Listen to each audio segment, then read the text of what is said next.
ಆತ್ಮೀಯ ಬಂಧುಗಳೇ, ಶ್ರದ್ಧೆಯ ತಂದೆ ತಾಯಿಯಂದಿರೆ, ನಲ್ಮೆಯ ಸಾಹಿತ್ಯಾಭಿಮಾನಿಗಳೇ, ಅಪದುದ್ಧಾರಕ ಸೂತ್ರ ಅಂತ ಒಂದಿದೆ. ವಿಸರ್ಗ ಬಿಂದು ಮಾತ್ರಾಣಿ ಪದಪಾತ್ತಾಕ್ಷರಾಣಿ ಚ ನ್ಯೂನ್ಯಾನಿ ಚ ಅತಿರಿಕ್ತಾನಿ ಕ್ಷಮಸ್ವ ಪುರುಷೋತ್ತಮ. ಅನ್ಯತಾ ಶರಣಂ ನಾಸ್ತಿ ತ್ವಮೇವ ಶರಣಂ ಮಮ ತಸ್ಮಾತ್ ಕಾರಣ್ಯ ಭಾವೇನ ರಕ್ಷ ರಕ್ಷ ಜನಾರ್ದನ. ಇದನ್ನ ನೀವು ಕೇಳಿರ್ತೀರಿ. ಪರಮಾತ್ಮನ ಒಂದು ಅಪೂರ್ವವಾದಂತಹ ಮಹಿಮೆಯನ್ನ, ಆತನ ಹಿರಿಮೆಯನ್ನ ಕೆಲವೊಮ್ಮೆ ನಾವು ಮನುಷ್ಯರು ಅರ್ಥ ಮಾಡ್ಕೊಳ್ಳೋಕ್ಕಾಗಲ್ಲ, ಅರ್ಥ ಮಾಡ್ಕೊಳ್ಳೋದ್ರಲ್ಲಿ ಅಶಕ್ತರಾಗ್ಬಿಡ್ತೇವೆ. ಅಂತಹ ಒಂದು ಸುಂದರವಾದಂತಹ ವಿಚಾರವನ್ನ ಉಳ್ಳಂತಹ ಕಗ್ಗ ಇದಾಗಿದೆ. ಈ ಕಗ್ಗ ಹೇಗಿದೆ ಅಂತಂದ್ರೆ,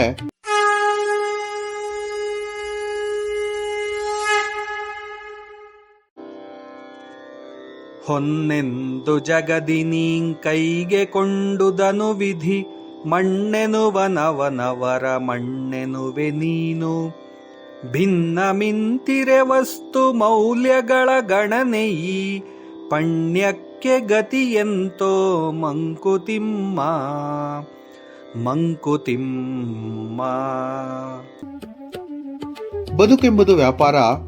ಇಲ್ಲಿ ನಡೆಯುವ ಕೊಟ್ಟು ತೆಗೆದುಕೊಳ್ಳುವಂತಹ ವಿಷಯದಲ್ಲಿ ಆ ದೈವದ ಹಿರಿಮೆಯನ್ನ ನಾವು ಮರೆತು ಬಿಡ್ತೇವೆ. ಹೊನ್ನೆಂದು ಜಗದಿ ನೀಂ ಕೈಗೆ ಕೊಂಡನದನು ವಿಧಿ ಮಣ್ಣೆನ್ನುವನ್ ಅವನ ವರ ಮಣ್ಣೆನುವೆ ನೀನ್. ಎಷ್ಟು ಚೆನ್ನಾಗಿದೆ ನೋಡಿ. ಇಲ್ಲಿ ನಾವು ಹೊನ್ನೆಂದು ಅಂದ್ರೆ ಚಿನ್ನ ಅಂತೇಳಿ ತೆಗೆದುಕೊಂಡಂತಹ ವಸ್ತುವನ್ನ ವಿಧಿ ಮಣ್ಣು ಅಂತಾನೆ, ಆದ್ರೆ ಅವನ ವರನ ನಾವು ಮಣ್ಣು ಅಂತೇವೆ. ಎಂಥ ವಿಚಿತ್ರ ಅಲ್ವಾ? ಹಲವಾರು ಸರ್ತಿ ನಾವು ಭಾವಿಸೋದೊಂದು, ಅದು ಆಗೋದೊಂದು. ವಿಧಿ ಲಿಖಿತ ಬೇರೆ, ನಾವು ಅನ್ಕೊಳ್ಳೋದೇ ಬೇರೆ.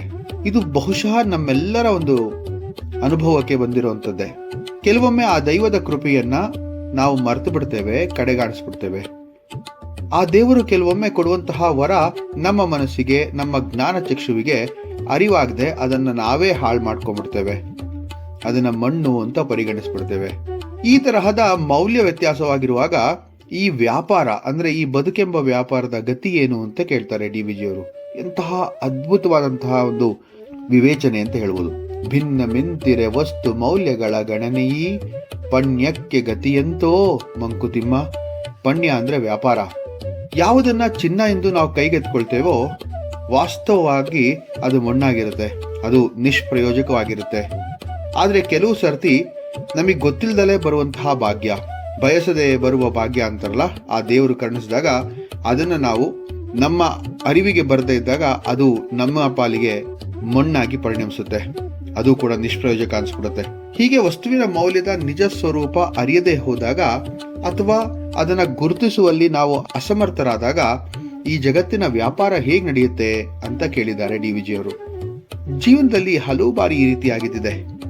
ನಾವು ಹೊನ್ನು ಅಥವಾ ಚಿನ್ನ ಅಂತ ಅಥವಾ ಒಳ್ಳೆಯದು ಅಂತ, ಮೌಲ್ಯವಾದದ್ದು ಅಂತ ಯಾವುದನ್ನ ಆರಿಸ್ಕೊಂಡಿರ್ತೀವಿ, ಅಥವಾ ಯಾವ ವಸ್ತುವನ್ನ, ಯಾವ ವ್ಯಕ್ತಿ ಅಥವಾ ಯಾವ ವಿಷಯವನ್ನ ಆರಿಸ್ಕೊಂಡಿರ್ತೀವಿ, ಅದು ಕೆಲಸಕ್ಕೆ ಬಾರದೆ ಅಥವಾ ನಮಗೆ ಮಾನಸಿಕ ಹಿಂಸೆಯನ್ನ ಕೊಡ್ತಕ್ಕಂತಹ ಒಂದಷ್ಟು ಘಟ್ಟಕ್ಕೆ ನಮ್ಮನ್ನ ತಂದು ನಿಲ್ಲಿಸ್ಬಿಟ್ರೆ ಆಗ ಅದು ನಮಗೆ ಬೇಸರ ಆಗುತ್ತೆ.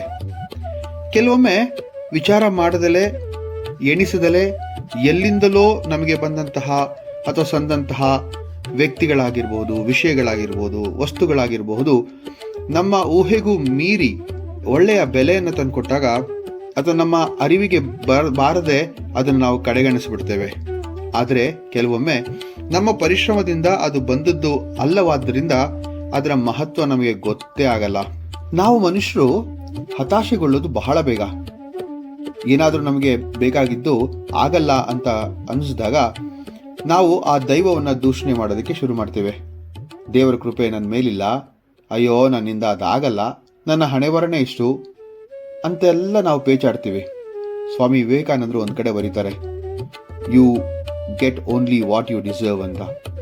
ಅಂದ್ರೆ ನಿನ್ನ ಯೋಗ್ಯತೆಗೆ ಎಷ್ಟು ಸಿಗಬೇಕೋ ಅಷ್ಟೇ ಸಿಗೋದು ಈ ಪ್ರಪಂಚದಲ್ಲಿ ಅಂದ್ಕೊಂಡಿದ್ದು. ಆದರೆ ಅದು ದೇವರ ವರ ಅಂತ ಹೇಳ್ಬಿಡ್ತೀವಿ. ಹೆತ್ತ ತಾಯಿಗೆ ತನ್ನ ಮಗುವಿಗೆ ಏನ್ ಬೇಕು, ಏನ್ ಒಳ್ಳೇದು, ಎಷ್ಟು ಕೊಡಬೇಕು, ಅದರ ಸೀಮಿತತೆ ಎಷ್ಟು, ಅದು ಗೊತ್ತಿರುತ್ತೆ ಅಲ್ವಾ. ಆದರೆ ಮಗು ಹಠ ಹಿಡಿದು ರಂಪ ರಾದ್ದಾಂತ ಮಾಡಿ ತಾಯಿ ಕೊಡುವುದಕ್ಕಿಂತ ಹೆಚ್ಚೋ ಅಥವಾ ಬೇಡದೇ ಇದ್ದದನ್ನ ಅಪೇಕ್ಷೆ ಪಟ್ಟು ಪಡ್ಕೊಂಡ್ರೆ ಆಗ ಸಂಕಟ ಕಟ್ಟಿಟ್ಟ ಬುತ್ತಿ. ಆ ತಾಯಿ ಅಂತ ಇರುವಂತಹ ದೇವರಿಗೆ ಗೊತ್ತಿಲ್ವೇ ನಮ್ಗೆ ಎಷ್ಟು ಬೇಕು ಅಂತ, ಎಷ್ಟು ಕೊಡಬೇಕು, ಎಷ್ಟು ಕೊಟ್ರೆ ನಮ್ಮ ಜೀವನ ಹಸನಾಗತ್ತೆ ಅಂತ. ಏಕೆ ಆ ದೇವರ ಅನತಿಯನ್ನ ನಾವು ಪಾಲಿಸೋದಿಲ್ಲ? ಹೆಚ್ಚು ಕಮ್ಮಿ ಆದ್ರೆ ಮಾತ್ರ ಆ ದೇವರನ್ನ ಬೈತೇವೆ ಅಥವಾ ದೇವರನ್ನ ನಾವು ಮೂದಲಿಸ್ತೇವೆ. ಯಾಕಪ್ಪ ನನಗೆ ಈ ಕಷ್ಟ ಕೊಟ್ಟೆ, ನಾನೇ ಯಾಕೆ, ನನಗೆಲ್ಲ ಯಾಕೆ ಇಷ್ಟು ಕಷ್ಟ ಬಂದಿದೆ ಅಂತೆಲ್ಲ. ದೇವರ ಒಂದು ಉಕ್ತಿ ಬಹಳ ಸುಂದರವಾಗಿದೆ. ನೀನ್ ನನಗೆ ಶರಣಾಗು, ನಾನು ಎಲ್ಲ ನೋಡ್ಕೊಳ್ತೇನೆ. ಅದಕ್ಕೆ ಹೇಳಿದ್ವಲ್ಲ, ಅನ್ಯತಾ ಶರಣಂ ನಾಸ್ತಿ ಅನ್ನುವಾಗ ತ್ವಮೇವ ಶರಣಂ ಮಮ ಅನ್ನೋದನ್ನ ಮರಿಬಾರದು ನಾವು. ನಾನು ಕೊಟ್ರೆ ನಿನಗೆ ಸುಖ ಸಂತೋಷವೇ ಬರುತ್ತೆ, ಆದರೆ ನೀನು ಕೇಳಿ ಪಡೆದ್ರೆ ಅದರಿಂದ ಆಗುವಂತಹ ದುಃಖ ಆಗಲಿ, ಸಂಕಟ ಆಗಲಿ, ನಿರಾಶೆ ಆಗಲಿ, ಕಷ್ಟ ಕಾರ್ಪಣ್ಯಗಳಾಗ್ಲಿ ಅದೆಲ್ಲ ನಿನ್ನದೇ, ನೀನೇ ಅನುಭವಿಸ್ಬೇಕು. ನಾನು ಕೊಟ್ರೆ ನೀನು ಕೇಳದೆ ಕೊಟ್ಟಾಗ ನಿನಗೆ ಏನು ಸೂಕ್ತವೋ ಏನು ಹಿತವೋ ಅದನ್ನೇ ಸರಿಯಾದ ಸಮಯಕ್ಕೆ ಕೊಡ್ತೇನೆ ಅಂತ ಹೇಳಿ ಆ ದೇವ್ರು ಹೇಳ್ತಾನೆ. ಎಲ್ಲದಕ್ಕೂ ಕೂಡ ವೃತ ದೇವರನ್ನ ದೂಷಿಸೋದ್ರಿಂದ ಏನೂ ಆಗಲ್ಲ. ಹೊನ್ನೆಂದು ಜಗದಿ ನೀಂ ಕೈಗೆ ಕೊಂಡುದನು ವಿಧಿ ಮಣ್ಣೆನ್ನುವನು, ಅವನ ವರ ಮಣ್ಣೆನ್ನುವೆ ನೀನು. ಎಷ್ಟು ಭಿನ್ನಾಭಿಪ್ರಾಯ ಇದೆ ನೋಡಿ. ಅದಕ್ಕೆ ತುಂಬಾ ಸುಂದರವಾದಂತಹ ಒಂದು ಮಾತಿದೆ.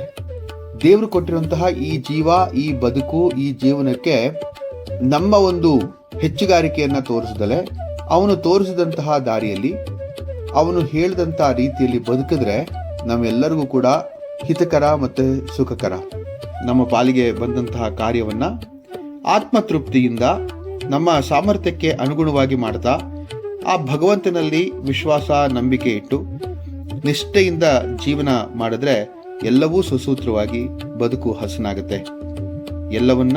ಎಲ್ಲದಕ್ಕೂ ಆ ಪರಮಾತ್ಮ ಅನ್ನದೇ ನಮ್ಮ ನಿಮಿತ್ತದಲ್ಲಿ ಬಂದಂತಹ ಕೆಲಸಕ್ಕೂ ಕೂಡ ಗಮನವನ್ನು ಹರಿಸಿ ಆತನ ಆಶೀರ್ವಾದವನ್ನು ಮಾತ್ರ ಬೇಡ್ತಾ ನಾವು ಮಾಡುವಂತಹ ಕೆಲಸದಲ್ಲಿ ನ್ಯಾಯವಾಗಿ ನಿಷ್ಠೆಯಿಂದ ಬದುಕಿ ಮಾಡಿದ್ರೆ ಆ ತಾಯಿಯಂತೆ ಇರುವಂತಹ ಭಗವಂತ ನಮಗೆ ಬೇಕಾದದನ್ನ ಖಂಡಿತ ಸುಸಮಯದಲ್ಲಿ ಕೊಟ್ಟೇ ಕೊಡ್ತಾನೆ ಅನ್ನುವಂತಹ ಒಂದು ಸುಂದರ ಉಕ್ತಿಯನ್ನ ಹೇಳುವಂತಹ ಮಾತು ಇದಾಗಿದೆ. ನೋಡಿ ಎಷ್ಟು ಸುಂದರವಾಗಿದೆ ಈ ಕಗ್ಗ. ಹೊನ್ನೆಂದು ಜಗದಿ ನೀಂ ಕೈಗೆ ಕೊಂಡುದನು ವಿಧಿ ಮೊನ್ನೆನ್ನುವನು, ಅವನ ವರ ಮೊನ್ನೆನ್ನುವೆ ನೀನು. ಭಿನ್ನ ಮಿಂತಿರೆ ವಸ್ತು ಮೌಲ್ಯಗಳ ಗಣನೆಯೀ, ಪಣ್ಯಕ್ಕೆ ಗತಿಯಂತು ಮಂಕುತಿಮ್ಮ ಅಂತ ಹೇಳ್ತಾರೆ. ಮತ್ತೊಂದು ಕಗ್ಗದೊಂದಿಗೆ ಭೇಟಿ ಆಗ್ತೇನೆ. ನಮಸ್ಕಾರ.